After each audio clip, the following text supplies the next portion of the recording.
Suit ಇಲ್ಲೇ ಇದೆ ಅಂದಮೇಲೆ ಜಾಗಿಂಗ್ ಕೂಡ ಹೋಗಿರಲ್ಲ. ಇಷ್ಟು ಬೆಳಿಗ್ಗೆ ಎಲ್ಲ ಹೋಗಿರ್ಬೋದು?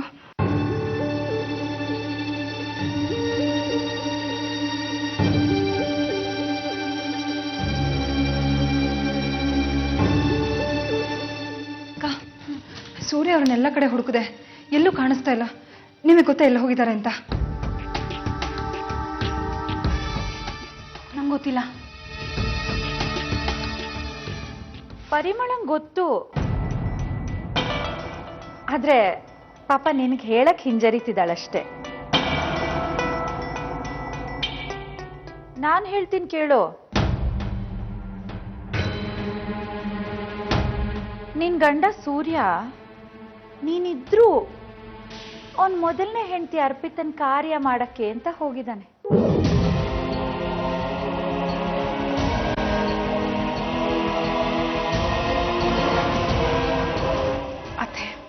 ಯಾಕೆ ನನ್ನನ್ನೇ ಯಾಕೆ ತಡೀತಾ ಇದ್ಯಾ? ನಾನೇನಾದ್ರೂ ತಪ್ಪು ಹೇಳ್ಬಿಟ್ನಾ?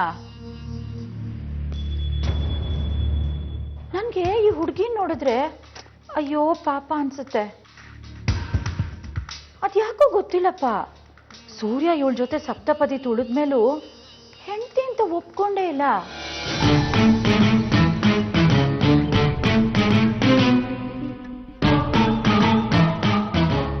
ಹಾಗಿದ್ಮೇಲೆ ಈ ಕೊರಳಲ್ಲಿ ಮಂಗಳಸೂತ್ರ, ಹಣೆ ಮೇಲೆ ಕುಂಕುಮ, ಇದಕ್ಕೆಲ್ಲ ಏನ್ ಅರ್ಥ ಅಲ್ವಾ?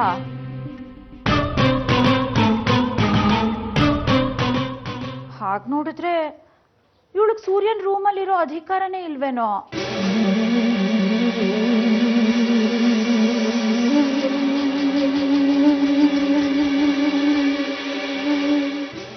ಯಾಕೆ ಅಂದ್ರೆ ಆ ರೂಮಲ್ಲಿ ಈಗ್ಲೂ ಅರ್ಪಿತ ನೆನಪುಗಳು, ಅವಳ ಫೋಟೋಗಳೇ ತುಂಬಿದೆ. ಅಲ್ಲಿ ನಿನಗೊಂಚೂರು ಜಾಗ ಇಲ್ಲ. ನಿಮ್ಮಿಬ್ಬರದು ಅದು ಯಾವ ಸಂಬಂಧನೋ ಏನೋ, ನನಗಂತೂ ಗೊತ್ತಿಲ್ಲ.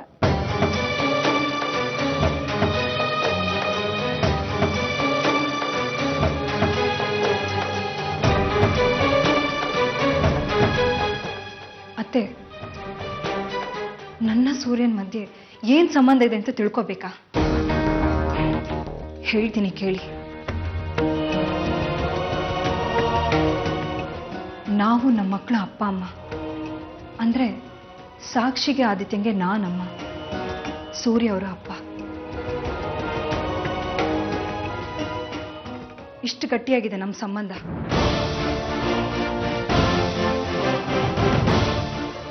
ನನ್ನ ಪ್ರಕಾರ ನಿಮಗೆ ನಮ್ಮ ಸಂಬಂಧದ ಬಗ್ಗೆ ಏನು ತೊಂದರೆ ಇಲ್ಲ ಅನ್ಕೋತೀನಿ.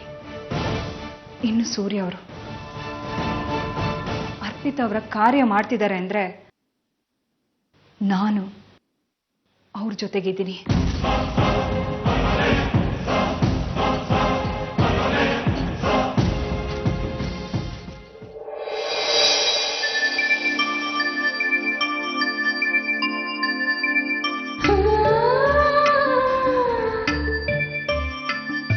ಅಕ್ಕ, ಅರ್ಪಿತಾ ಅವರಿಗೆ ಸೂರ್ಯ ಅವರಲ್ಲಿ ಯಾವ ಗುಣ ಅಂದ್ರೆ ತುಂಬಾ ಇಷ್ಟ? ಸೂರ್ಯನ್ ನಗು ಅಂದ್ರೆ ಅರ್ಪಿತಂಗ್ ತುಂಬಾ ಇಷ್ಟ.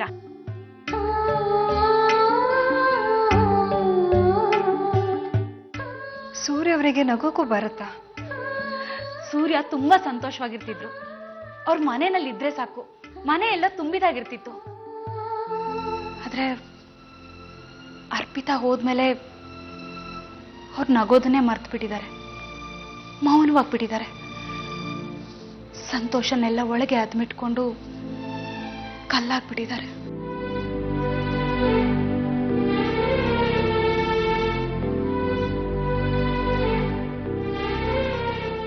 ಹಾಗಾದ್ರೆ ಸೂರ್ಯವರು ನಗ್ತಿದ್ರೆ ಮಾತ್ರ ಅರ್ಪಿತಾ ಅವ್ರ ಆತ್ಮಕ್ಕೆ ಶಾಂತಿ ಸಿಗತ್ತಾ? ಆರ್ತಿ, ಸೂರ್ಯ ಮೊದ್ಲಿದಾಗ ಮಾಡ್ಬಿಡು.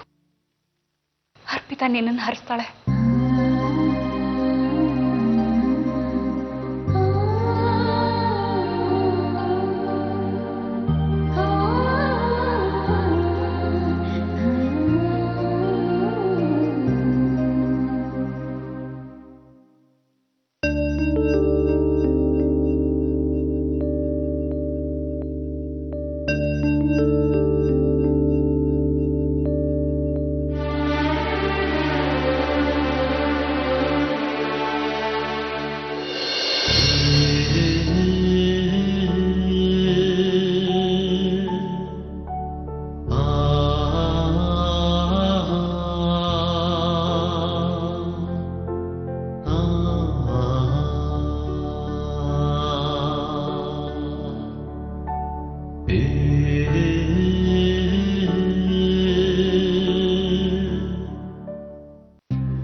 ಅದಕ್ಕೆ ಅಣ್ಣ ತುಂಬಾ ಖುಷಿಯಾಗಿರ್ತಿದ್ದ.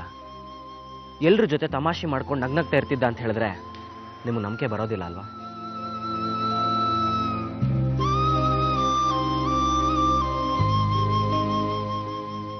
ಆದ್ರೆ ಇದು ನಿಜ. ಅದಕ್ಕೆ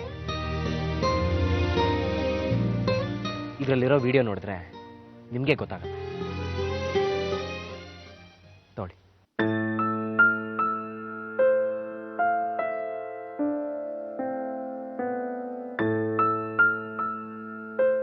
ನೀವು ಆ ಸಂತೋಷನ ಮತ್ತೆ ಒಂದು ಜೀವನದಲ್ಲಿ ಹೇಗಾದ್ರೂ ಬರೋಗ್ ಮಾಡಿ. ಅದಕ್ಕೆ ಅರ್ಪಿತಾ ಅದಕ್ಕೆ ಹೋದ್ಮೇಲೆ ಅವನು ನಗೋದನ್ನೇ ಮರ್ತು ಹೋಗಿದ್ದಾನೆ. ಇವತ್ತು ಅರ್ಪಿತಾ ಅದಕ್ಕೆ ಕಾರ್ಯ ಮಾಡೋದಕ್ಕೆ ದೇವಸ್ಥಾನಕ್ಕೆ ಹೋಗಿದ್ದಾನೆ. ಅದಕ್ಕೆ ಅಪ್ಪ ಬೇಡ ಅಂದ್ರೆ ಹೋಗಿದ್ದಾನೆ.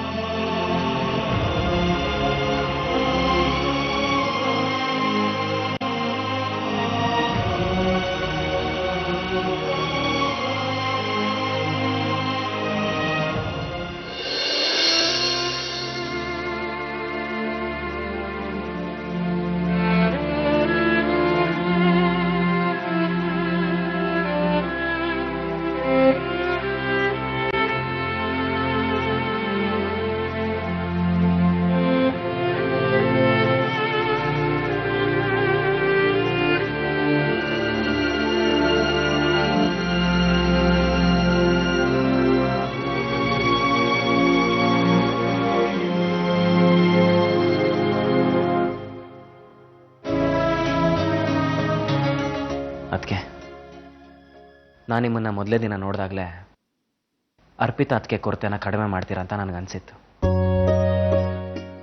ಅದು ಸ್ವಲ್ಪ ಸ್ವಲ್ಪ ನಿಜ ಆಗ್ತಾ ಇದೆ. ನಾನು ಹೊರಡ್ತೀನಿ. ಹೇಳಿದ್ರ ಬಗ್ಗೆ ಸ್ವಲ್ಪ ಯೋಚನೆ ಮಾಡಿ.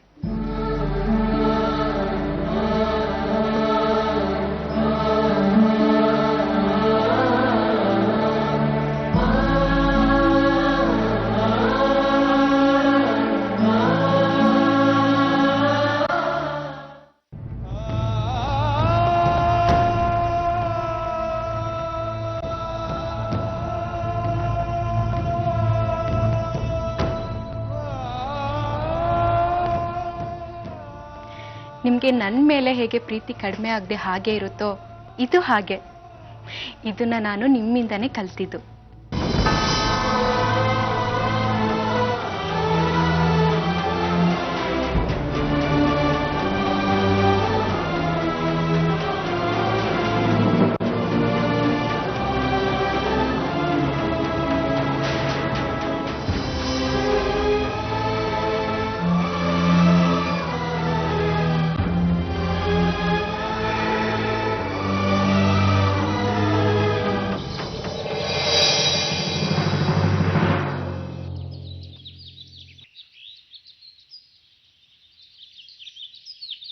ಏನ ಆರ್ತಿನ ಸೂರ್ಯನ ಜೊತೆ ದೇವಸ್ಥಾನಕ್ಕೆ ಹೋಗಿದ್ದಾಳ? ಹೌದತ್ಗೆ. ಆ ದೇವ್ರ ಹುಡುಗಿನ ಅದ್ ಯಾವ ಸಮಯದಲ್ಲಿ ಸೃಷ್ಟಿ ಮಾಡಿದ್ನೋ ಏನೋ. ಬೇರೆ ಯಾರಾದ್ರೂ ಹುಡುಗಿರಾಗಿದ್ರೆ ತನ್ನ ಗಂಡ ಅವ್ನ್ ಮೊದಲನೇ ಹೆಂಡತಿ ಕಾರ್ಯ ಮಾಡಕ್ ಹೋಗ್ತಿದ್ದಾನೆ ಅಂದ್ರೆ ಸುಮ್ನೆ ಬಿಡ್ತಿದ್ರಾ? ಹೊಟ್ಟೆ ಉರ್ಕೊಂಡ್ ಬಿಟ್ರೋರು. ಇವಳು ನೋಡಿದ್ರೆ ಸೂರ್ಯಂಗ್ ಸಹಾಯ ಮಾಡ್ತೀನಿ ಅಂತ ತಾನು ಅವನ ಜೊತೆ ದೇವಸ್ಥಾನಕ್ಕೆ ಹೋಗಿದ್ದಾಳೆ. ನನಗೆ ಅರ್ಥನೇ ಆಗ್ತಾ ಇಲ್ಲ. ಯಾರ್ತಿ ಒಂದ್ ದೊಡ್ಡ ಒಗಟಾಗ್ಬಿಟ್ಟಿದ್ದಾಳೆ.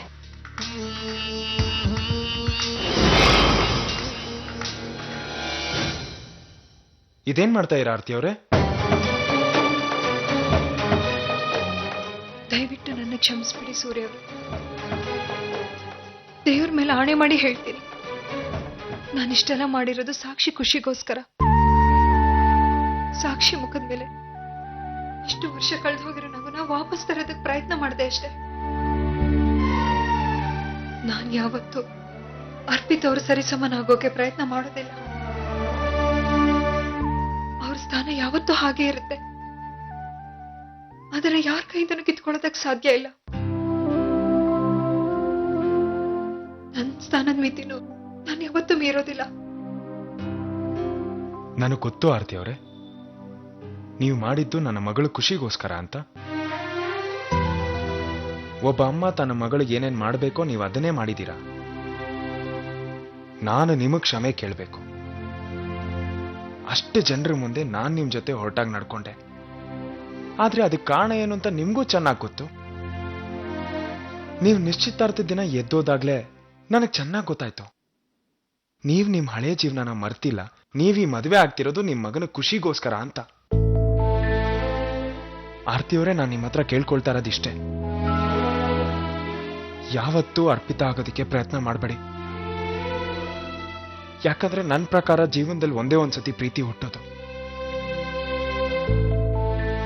ಆರ್ತಿಯವರೇ, ನನಗೆ ಮತ್ತೊಬ್ಬ ಬಾಳ ಸಂಗಾತಿ ಬೇಕಾಗಿಲ್ಲ ನನ್ನ ಜೀವನದಲ್ಲಿ. ಅರ್ಪಿತಾ ನೆನಪುಗಳೇ ಸಾಕು ನನಗೆ. ನಾನು ಈ ರೀತಿ ಹೇಳ್ತಾ ಇದ್ದೀನಿ ಅಂತ ತಪ್ಪು ತಿಳಿಬೇಡಿ. ನಮ್ಮಿಬ್ರು ಮದುವೆಯಿಂದ ನಿಮ್ಮ ಉದ್ದೇಶ ಏನಿದೆಯೋ ನನ್ನ ಉದ್ದೇಶನೂ ಅದೇ.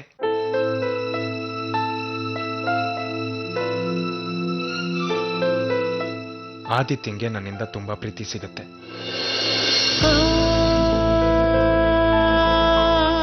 ನಾನು ನಿಮಗೆ ಮಾತು ಕೊಡ್ತೀನಿ. ನಾನು ನಿಮಗೆ ಮಾತು ಕೊಡ್ತೀನಿ. ನಾನ್ ಸಾಕ್ಷಿಗೆ ಸ್ವಂತ ಅಮ್ಮನ ಪ್ರೀತಿ ಕೊಡ್ತೀನಿ. ಅವಳ ಕಣ್ಣಲ್ಲಿ ನೀರ್ ಬರ್ದಿರೋ ಹಾಗೆ ನೋಡ್ಕೋತೀನಿ.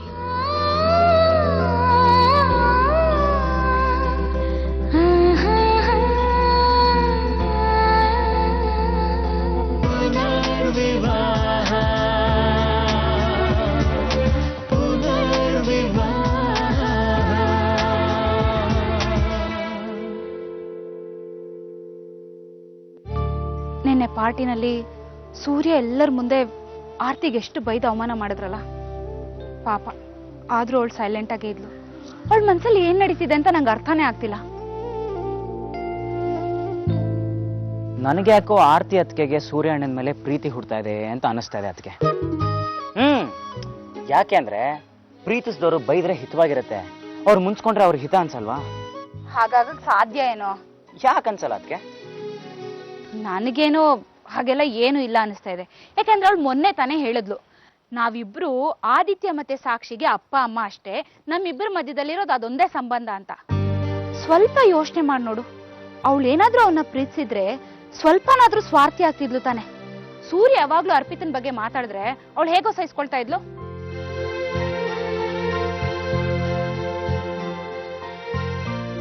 ಯು ರೈಟ್, ನೀವು ಹೇಳ್ತಾ ಇರೋದು ಸರಿಯಾಗಿದೆ ಅದಕ್ಕೆ. ಆದ್ರೆ ಆರ್ತಿ ಅದ್ರ ಬಗ್ಗೆ ಒಂದ್ ಸ್ವಲ್ಪನೂ ಮಾತಾಡಿಲ್ಲಪ್ಪ. ಅವಳು ಬಂದಾಗ್ಲಿಂದ ಅರ್ಪಿತಾ ಫೋಟೋ ಅವಳ ನೆನಪುಗಳಿರೋ ರೂಮಲ್ಲೇ ಇದ್ದಾಳೆ. ಆರ್ತಿ ಅದಕ್ಕೆ ಮನ್ಸಲ್ಲಿ ಏನಿದೆ ಅಂತ ತಿಳ್ಕೊಬೇಕಲ್ಲ. ಏನ್ ಮಾಡ್ಬೋದು ಅದಕ್ಕೆ? ಅವಳೋಗಿ ನೇರವಾಗಿ ಕೇಳಕ್ಕಾಗತ್ತಾ? ಹಾ, ಒಂದ್ ಕೆಲಸ ಮಾಡ್ಬೋದು. ಈ ಕೆಲಸ ಶೋಭಾ ಆಂಟಿ ಕೈಯಲ್ಲಿ ಮಾತ್ರ ಸಾಧ್ಯ. ಯಾಕೆ ಹೇಳಿ? ಶೋಭಾ ಆಂಟಿ ಆರ್ತಿ ಅತ್ತಿಗೆಗೆ ತಾಯಿ ಅಷ್ಟೇ ಅಲ್ಲ, ಒಳ್ಳೆ ಸ್ನೇಹಿತೆ ಕೂಡ. ಒಳ್ಳೆ ಐಡಿಯಾ. ಆದ್ರೆ ಆರ್ತಿ ಸೂರ್ಯನ ಪ್ರೀತಿಸ್ತಾ ಇದ್ದಾಳೆ ಅಂತ ನಮಗ್ ಗೊತ್ತಾಗ್ಬೇಕು. ಆಗ ನಾವ್ ಅವ್ರಿಬ್ರಿಗೂ ಅರ್ಥ ಮಾಡಿಸ್ಬೋದು. ಅವಳು ಏನಾದ್ರೂ ಅವನ್ನ ಪ್ರೀತಿಸ್ತಾ ಇದ್ರೆ ಆ ಪ್ರೀತಿಯಿಂದ ಸೂರ್ಯನ್ಗೆ ತಪ್ಪಿಸ್ಕೊಳಕ್ ಸಾಧ್ಯನೇ ಇಲ್ಲ. ಎಕ್ಸಾಕ್ಟ್ಲಿ. ಆದ್ರೆ ಶೋಭಾ ಆಂಟಿ ನಿನಗೆ ಹೇಗೆ ಕರ್ಕೊಂಬರೋದು? ನಿನ್ನೆ ಬೇರೆ ಅಷ್ಟೊಂದು ರಾಧ ಅಂತ ಆಗಿದೆ. ನನ್ನ ತಿಳಿದಂಗೆ ಅವ್ರು ಇಲ್ಲಿ ಬರೋದಕ್ಕೆ ಒಪ್ಕೊಳ್ಳೋದಕ್ಕೆ ಚಾನ್ಸೇ ಇಲ್ಲ. ಏನ್ ಮಾಡೋಣ? ಅದಕ್ಕೆ ಒಂದು ಕೆಲಸ ಮಾಡೋಣ, ಶೋಭಾ ಆಂಟಿ ಮನೆಗೆ ನಾವೇ ಹೋಗ್ಬೇಡ, ಏನಂತೀರಾ? ಸರಿ, ನಡಿ ಹೋಗೋಣ.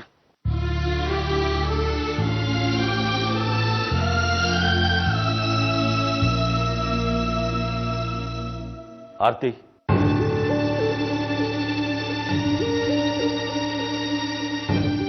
ಸೂರ್ಯ ಅರ್ಪಿತನ ಕಾರ್ಯ ಮಾಡಿದ್ರಿಂದ ನಿನ್ನ ಮನಸ್ಸಿಗೆ ನೋವಾಗಿಲ್ವಾ?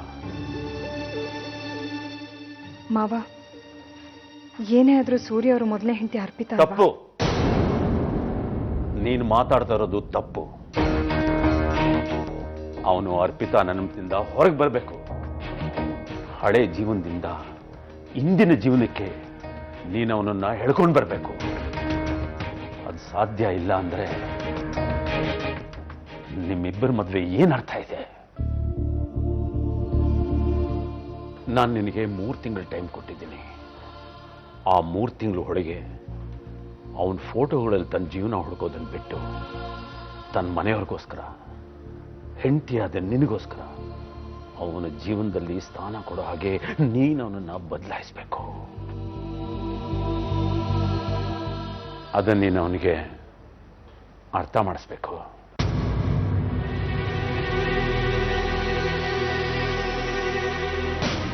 ನಿಮ್ಮ ಮಗಳಿಗೆ ಸ್ವಲ್ಪ ಹೇಳಿ, ಮಾವನಾಗಿ ನಾನು ಇವಳಿಂದ ಏನು ಬಯಸೋದಿಲ್ಲ. ಮಗುನ್ ನೋಡ್ಕೊಳ್ಳೋದಕ್ಕೆ 10 ಜನ ಕೆಲಸದವ್ರನ್ನ ಇಡಬಹುದು, ಆದರೆ ಸೂರ್ಯನ ಅಗತ್ಯಗಳನ್ನು ಯಾರು ಪೂರೈಸೋದು? ನಾವು ಇವಳನ್ನ ಮನೆಗೆ ಸೊಸೆಯಾಗಿ ಕರ್ತಂದಿದ್ದು ಸಾಕ್ಷಿಗೆ ತಾಯಾಗಿರ್ಬೇಕು ಅಂತ ಮಾತ್ರ ಅಲ್ಲ, ಸೂರ್ಯನಿಗೆ ಪ್ರೀತಿಯಾದ ಹೆಂಡತಿಯಾಗಿರ್ಬೇಕು ಅಂತ. ಆದ್ರೆ ಇವಳು ತನ್ನ ಪತ್ನಿ ಧರ್ಮನ ಪಾಲಿಸ್ತಾ ಇಲ್ಲ. ಅದನ್ನ ಸರಿಯಾಗಿ ಪಾಲಿಸೋಕೆ ಹೇಳಿ. ಇಲ್ಲ ಅಂದ್ರೆ ನಿಮ್ಗೆ ಗೊತ್ತಿದೆಯಲ್ಲ, ನಾನು ಬಿಡಿಸಿ ಹೇಳಬೇಕಾಗಿಲ್ಲ. ಸ್ವಲ್ಪ ಹೇಳಿ.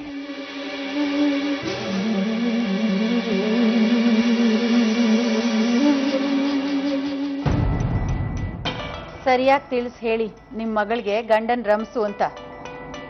ಗೊತ್ತಾಗದೆ ಇದ್ರೆ ನೀವೇ ಸ್ವಲ್ಪ ಹೇಳ್ಕೊಡಿ. ಇಲ್ಲ ಅಂದ್ರೆ ಮತ್ತೆ ತವ್ರ ಮನೆ ಸೇರ್ಕೋಬೇಕಾಗತ್ತೆ. ಈ ಸಲ ತಾಯಿ ಮನೆ ಮತ್ತೆ ಸೇರ್ಕೊಂಡ್ರೆ ಹೊರಗ್ ಬರೋ ಅವಕಾಶನೇ ಇಲ್ಲ. ಶಾಶ್ವತವಾಗಿ ಅಲ್ಲೇ ಇರ್ಬೇಕಾಗತ್ತೆ.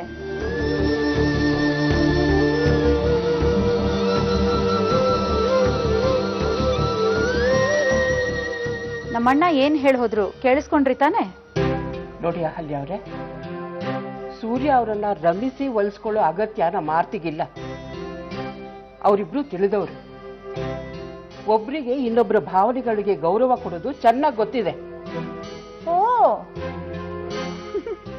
ನಿನ್ನೆ ಬರ್ತ್ಡೇ ಪಾರ್ಟಿಲಿ ಅಷ್ಟೆಲ್ಲ ತಮಾಷೆ ಆದ್ಮೇಲೂ ನೀವ್ ಈ ಮಾತು ಹೇಳ್ತಿದ್ದೀರಾ? ಹೌದು, ನಿನ್ನೆ ಅಷ್ಟೆಲ್ಲ ರಾದ್ದಾಂತ ಆದ್ಮೇಲೂ ಅವರಿಬ್ರು ಜೊತೆಯಾಗಿದ್ದಾರೆ ಅಂದ್ರೆ ಅವರಿಬ್ರು ಮಧ್ಯೆ ಭಾವನೆಗಳಿಗೆ ಗೌರವ ಇದೆ ಅಂತ ಅರ್ಥ. ಈ ಗೌರವನೇ ಸಂಬಂಧದ ಮಧ್ಯೆ ಬುನಾದಿ ಆಗುತ್ತೆ.